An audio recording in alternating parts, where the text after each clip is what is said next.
President Trump signaling he's in this shutdown for the long haul, refusing to back down until his border wall demands are met. And as we near 2019 with no deal in sight, we ask, what's it going to take for Congress to come to some kind of a solution? Here now to weigh in is Republican strategist Kimberly Klacik. Thank you for joining us on this day after Christmas. We appreciate it. Good morning. Look, do you think people want to hear, I'm sticking to this shutdown until I get the border wall firm, no compromise, it sounds like? Yeah, I think 63 million people like to hear that he's sticking to it. We voted for a border wall. That's his number one thing in his campaign. I mean, if you think about it, the left should take this as a dry run in socialism. Taking money from other people to fund something you necessarily don't agree with funding, that's socialism. I also remember a time when there was a health care mandate and people lost their health care in order to help the bigger picture. So now the fact that Congress is kicking this can down the road, it makes no sense. He first asked for $29 billion for a wall. He's made a compromise, now asking for $5 billion. I think a lot of people are disappointed that the Republicans didn't get this done before midterms. Now, I hear you when you say people voted for President Trump, and one of his main campaign, speeches and promises that he made was the border wall, but it's different than when you actually have a lot of people out of jobs. That is different. That is correct, yes. But I think a lot of people voted for him because he does take a hard stance. He is unpredictable. I mean, he's doing what he said he's going to do. He's fulfilling a campaign promise. And a lot of people, when they vote for someone, what do they want to see happen? They want to see those promises fulfilled. Kim, he's not really standing that tough. The reporting coming out of the White House is that they've dropped it down to 2.5. So they've cut they're down 25, down to 5, down to 2.5. At this rate, he's going to have a heck of a time ever getting a complete wall. He's already halfway through his term. $2.5 billion is just not going to get you anywhere close. No, it's not going to get us close, but, he's trying to compromise. This is us. He's showing us that he can actually compromise, and the left is showing us that they're not willing to. So they're putting a lot of people at risk. There's a lot of DACA recipients. I mean, if you think about it, this could actually save a child's life. We see so many children that are dying making this trek to the U.S. border, being forced by their parents or traffickers, whoever they're with that day. And honestly, if you make it less likely for them to cross illegally, perhaps they won't make that trek. But perhaps those children won't be put in harm's way. I mean, the president said he's going to build the wall. Even if it takes more money, I think he'll still try to get it done, and that's what we're looking for. Let's take a look at the statement here from Schumer, Pelosi, the Christmas statement, and it says, quote, President Trump is plunging the country into chaos instead of bringing certainty into people's lives. He's continuing the Trump shutdown. The president wanted the shutdown, but he seems not to know how to get himself out of it. Do you think he knows how to get himself out of it? Do you agree with that? I don't agree with that. I think he can get himself out of it. They said the same thing when he called North Korean leader Kim Jong-un Rocket Man. There's always this hysteria that's attached to whatever Donald Trump is doing. I think he should stand firm. I hope he doesn't give in. I know he's cut down a lot on the amount of money that he's asking for, but I think he should continue to ask for this. And honestly, I find this tactic intriguing. We might finally see which government employees that are collecting salaries that aren't actually necessary because they weren't doing work in the first place. The Democrats contend that the bulk of the drugs that come into this country are coming through actual checkpoints. They also say that a number of the people that get into the country are coming underneath through this vast tunnel system, and that is their main argument for why the wall is not going to be as effective as the president says. What is the Republican response to that argument? I mean, we could sit here and keep doing the same old thing, and to me, that's the definition of insanity. I mean, we have to try to do something. If we sit back and say, okay, we're not going to build the wall because the wall won't actually work, well, then what are we going to do? They're offering no solutions. The left, they complain about what Donald Trump wants to do, but they're offering nothing to the table. Kimberly, what would you see as a good compromise, if there is one? Honestly, I think we've gone lower than what we should have. I think $5 billion is great to start with the wall. I think the left, they should actually think about putting people first, especially Americans. And you have to admit, those that come in legally, they end up making more money and providing for their family better than those that come in illegally. And so to me, it's a win-win if we just do something. All right, we'll see what happens. Kimberly, thank you so much for your time. Appreciate it. Thank you. This Christmas, President Trump making his list and checking it twice of those who've grieved him this season. Well, the word Festivus keeps coming up every time we do this. In a string of tweets yesterday, he wrote, I am all alone, parentheses, poor me, in the White House, waiting for the Democrats to come back and make a deal on desperately needed border security. At some point, the Democrats not wanting to make a deal will cost our country more money than the border wall we are all talking about. Crazy. All right, well, and here to weigh in on all of it is Fox News national security analyst Dr. Sebastian Gorka. So, Dr. Gorka, let's go through some of these. President Trump, we know, likes to tweet from time to time. He does? All right, so let's start with this one. So virtually every Democrat we are dealing with today strongly supported a border wall or fence.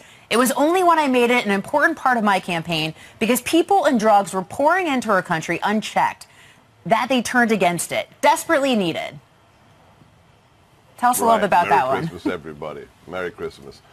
Look, there's a reason that the most powerful man in the world has 56 million Twitter followers. That's how he jumps over the lies of the fake news industrial complex and tells the truth to the American people. He's absolutely right. You know, he is trying to bring us a present, which is border security, safety for all of us, and Capitol Hill, all those Democrats, they're like a collective gaggle of Grinches. So, you know, whether it's tweeting about Brett McGurk, the wall, him working while they're all, you know, taking time off. This is who we elected. If it weren't for, you know, his Twitter account, Hillary Clinton would be president. Dr. Gorka, do you anticipate now grievances are sort of the end of the year, but I feel like this grievance is going to keep resurfacing on Twitter as the president holds a line on his border funding?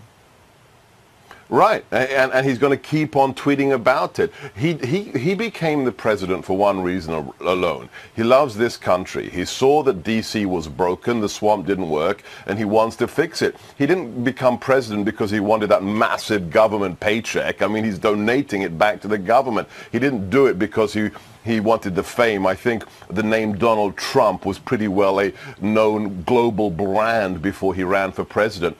But yes, this is what he's going to keep on doing. He's working right now for us to keep his promises. I know it's shocking for most Americans to have somebody who's a politician keep their promises, but this is what this man does. And he knows more than anybody else. His campaign as president began on a platform of immigration reform and building the wall, and he's never going to give up on that. It's not just Democrats that he's going after. The president also tweeting about other individuals in our system of government. The only problem our economy has is the Fed. They don't have a feel for the market. They don't understand necessary trade wars or strong dollars or even Democrat shutdowns over borders. The Fed is like a powerful golfer who can't score because he has no touch. He can't putt. What's your reaction to that analogy in that tweet there? Hey, when I was in the White House, the mainstream media constantly tried to get me to criticize the president's tweeting, and I never would. I remember being on Chris Cuomo's show for 16 minutes once talking about one tweet. These people are obsessed. But he knows what he's doing. He uses imagery like that to make us understand what's happening. The Fed is acting like a brake. It's acting like a brake on the engine that is the American economy, which has been unleashed by the president and his deregulation and his dismantling of the administrative state. So he knows exactly what he's doing, and he knows that the Fed isn't on board with what he's doing to bring prosperity back to America. Well, Dr. Gorka, you mentioned the media. He also went after the media, and he went after Senator Bob Corker of Tennessee. We'll wait and find out what he gives us as Twitter gifts today and for the rest of the week. Dr. Sebastian Gorka, Merry Christmas to you. Thank you so much for taking time. Merry Christmas, guys. God bless. Merry Christmas to you. And another Fox News alert, day 3 of the partial government shutdown. After meeting over the weekend, the Senate was adjourned until Thursday. Majority Leader Mitch McConnell urging some level of compromise.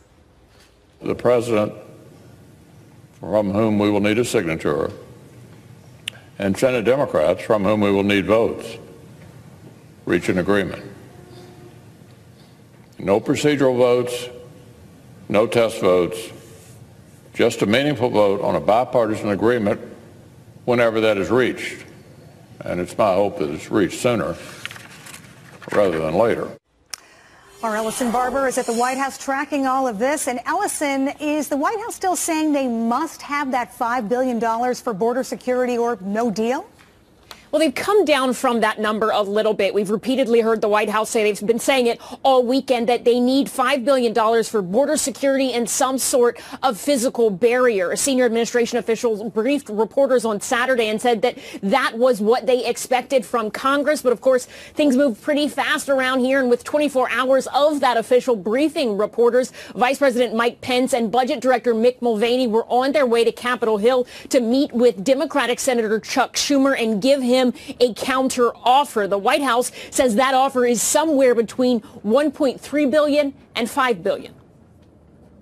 The ball is in the Senate's court. Of course, keep in mind, any bill that comes out of the Senate on this topic will have to have 60 votes, so they'll have to have Democrat support. They are at 1.3 yesterday. We were at $5 billion a couple of days ago. We moved off of the 5. We hope they move up from their 1.3. A Democratic source tells Fox News the latest offer from the White House is $2.1 billion for border security, and that includes new fencing plus $400 million for other immigration priorities. Mulvaney says it is possible that this shutdown will go into the new year. Anita? Okay, and when the White House says they want a physical barrier, we've seen the president tweet out photos of sort of something with slats. Is that more amenable to the Democrats? Do you think they might go for something like that? Yeah, well, we've heard back and forth this idea that really everything is a game of semantics when it comes to this particular fight, that the White House, the president says he needs a wall, that Democrats don't want a wall, but now the White House says it's really more so a steel slat barrier. They're calling it a fence, a physical barrier. The president tweeted this photo last week, and the White House describes it as a steel slatted fence. They say this is what they want to build, and that they have told the Democrats this is exactly what they want to build. The White House claims that Democrats have supported this sort of thing in the past with the Secure Fence Act, that at best they are playing a game of semantics and saying they won't agree to a wall, but don't consider the steel slats to be a, quote, wall at worst. The White House says this is all about politics for Democrats. The president tweeting this morning, quote, virtually every Democrat we are dealing with today strongly supported a border wall or fence. It was only when I made it an important part of my campaign because people and drugs were pouring into our country unchecked that they turned against it. Desperately needed. Democrats, of course, say this is all about politics for the president and that he is throwing a temper tantrum and playing politics at the taxpayers' expense.